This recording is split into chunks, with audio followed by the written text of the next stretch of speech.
কিন্তু এটা দেখতে এত সুন্দর লাগছে। এটা বেনাপোলের ভিতরে কিন্তু আমি যেখান দিয়ে ট্রাক্টর চলে সেখান দিয়ে আমি রয়্যাল এনফিল্ড চালাচ্ছি। এই যাওয়ার সময় মনে হচ্ছে আরও বেশি সুন্দর লাগছে, তাই না? দেখতে দুই পাশের পরিবেশ এতটা সুন্দর যে আপনাকে আমি বলে বোঝাতে পারবো না, এত চমৎকার।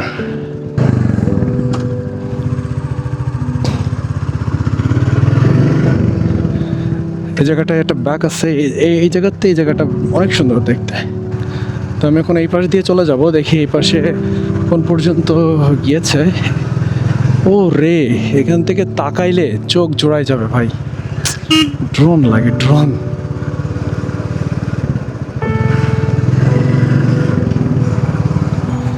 এখান থেকে বের হয়ে এলাকার নাম তো আসলে জানা নাই আমার, কিন্তু কোথাও একটা দেখতে হবে, লেখা আছে হয়তো বা। কিন্তু এই এলাকাটা মানে যথেষ্ট সুন্দর একটা এলাকা, খুবই চমৎকার এলাকা।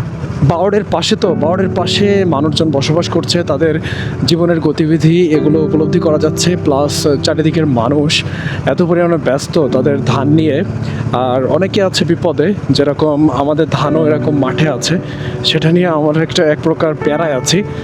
কোনো রকম কাগজ দিয়ে ঢেকে রেখে আসছি, আপাতত কোনো টেনশন নাই। কিন্তু পানি হলে তো আসলে ভিজবেই, তাই না? ওয়াও, তো আমি ওই রাস্তা দিয়ে ঢুকবো ভাই।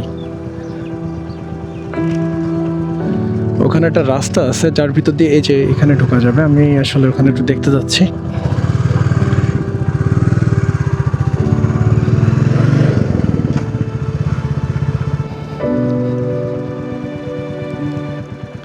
ওয়াও, তো আমি এখানে ঢুকলাম কারণ আমার কাছে ড্রোন নাই, আমি ড্রোনতে দেখাইতে পারছি না।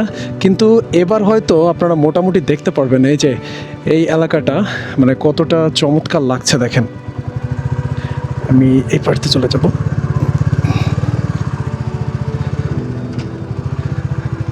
এই দেখেন মাঠের ভিতরেই মানে অনেকে নামাজ পড়ছে, এখানে আমি দুইজন দেখতে পাচ্ছি।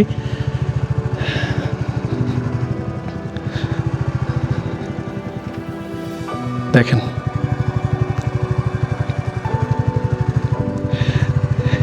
এই জায়গাটা তৈরি হয়ে গেছে আর কি ধান নিয়ে যেতে যেতে। মাঠের ভিতরে এরকম অসাধারণ জায়গা আসলে সত্যি দেখার মতো, তাই না? সত্যি অসাধারণ। আমি ওই পাশের রোড দিয়ে যাচ্ছিলাম।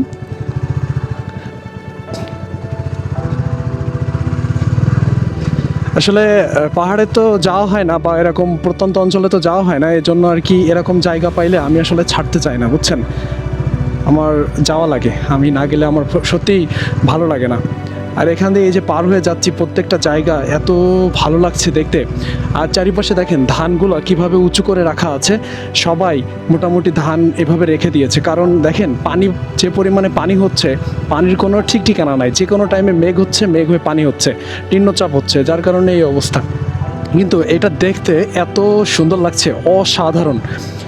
হ্যাঁ, এটা বেনাপোলের ভিতরে কিন্তু আমি আছি এখন, এই যে মাঠের ভিতর দিয়ে কিন্তু। হ্যাঁ, যেখান দিয়ে ট্রাক্টর চলে সেখান দিয়ে আমি রয়্যাল এনফিল্ড চালাচ্ছি। কিন্তু রাস্তা এখানে অনেক ভালো রাস্তা, এজন্য চালাইতে পারছি, বুঝছেন? এখান থেকে আর চালানো যাবে না, এখান থেকে রাস্তার অবস্থা পুরাই বেহাল দশা। কিন্তু আপনি এই জায়গাটা দেখলে বুঝতে পারবেন যে কতটা সুন্দর এই জায়গা।